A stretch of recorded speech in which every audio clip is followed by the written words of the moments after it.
In this video we shall talk about what to do if you relapsed after quitting video games. So very often people, when they relapsed after quitting video games, they begin to think, oh, this is the end of the world.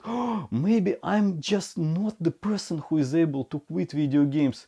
But then you wipe down your tears, you make another attempt, and then you relapse again, and you think that, oh, now I'm definitely not the person who is able to quit. Now I'm authorized to play till the end of my life. Well, actually, no. You did not ask for my permission. I do not authorize you to do that. All right, I'm joking. So there are literally thousands of people who manage to quit video games, and you know what? All of them relapsed, even those who managed to do it with their first attempt. Why? Because prior to quitting video games, they relapsed in trying to manage their gaming times. Why people come to the decision to quit video games? Because they understand that they are not able to control their gaming time after having relapses. When they set up specific time periods to play, they break through this period. They understand that this is damaging to their life, and they decide to quit.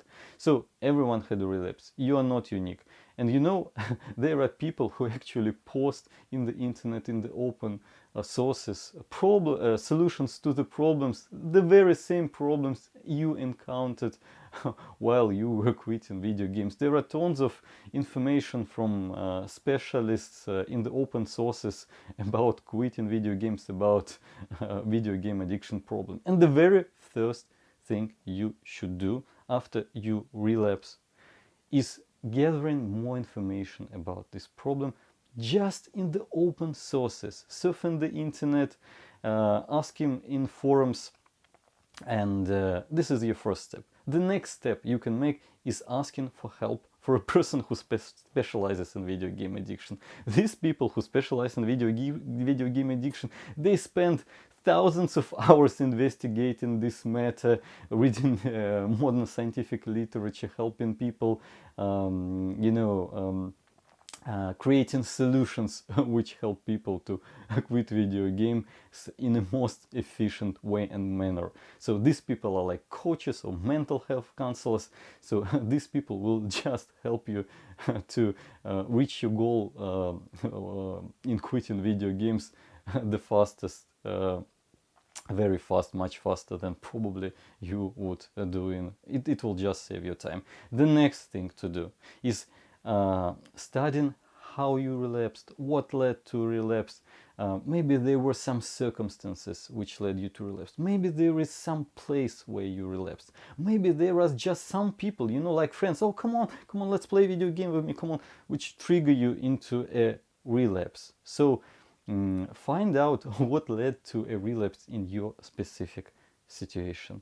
And now the most important thing about, you may, it is the right way to do it. Yes, so gathering the information, asking for help, analyzing what led you to relapse, and making new attempts to quit video games. Why it is so important?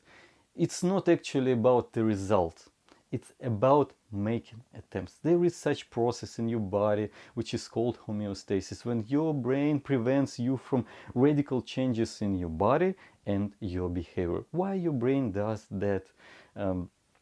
Because it may be dangerous to make these fast changes. The world would be crazy if there was no homeostasis. Just imagine you had a certain friend whom you know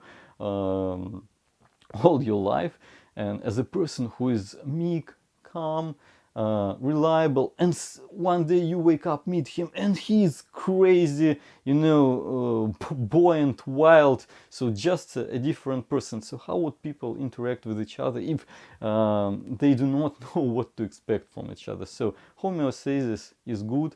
It is aimed to prevent some changes that may be dangerous. But when you continue to make attempts, why you relapse? Because your brain creates these relapses, like it's checking the seriousness of your intentions. And when you keep on trying, your brain understands that this guy is serious about this, he's moving in this direction, and your brain lowers the resistance.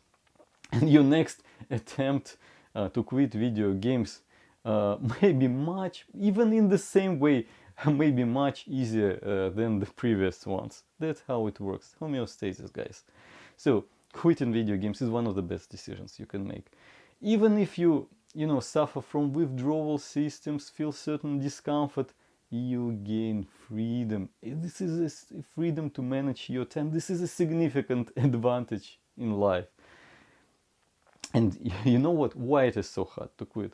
Because games are an illusion, but feelings you experience from playing them are not. That's why it's so hard. Games are an illusion, feelings are real.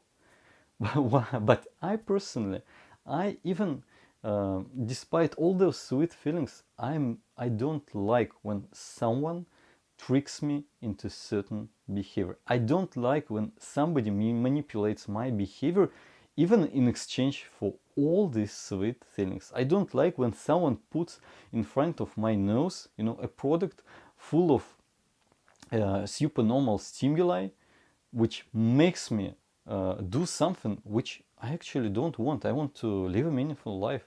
I want to develop myself professionally. I want to grow as a person. I want to help other people. I want to develop myself. I want to become stronger, smarter, more independent. And I'm not ready to trade this all for just some pleasure, fun and entertainment, which I'm not able to control. I would appreciate if you support this video with likes, subscribes, commentaries. It will help me to spread the word and help other people, and you will be the part of this help. This is a great feeling when you can help someone who experienced the same problem you had, because you know this person's pain, you know this person's suffering, and when you can help him, this is one of the greatest feelings in the world, which cannot be compared with any pleasure and any enjoyment, just from your sensory organs, just from these feelings, from like digital entertainment. Stay with me and see you in the next videos.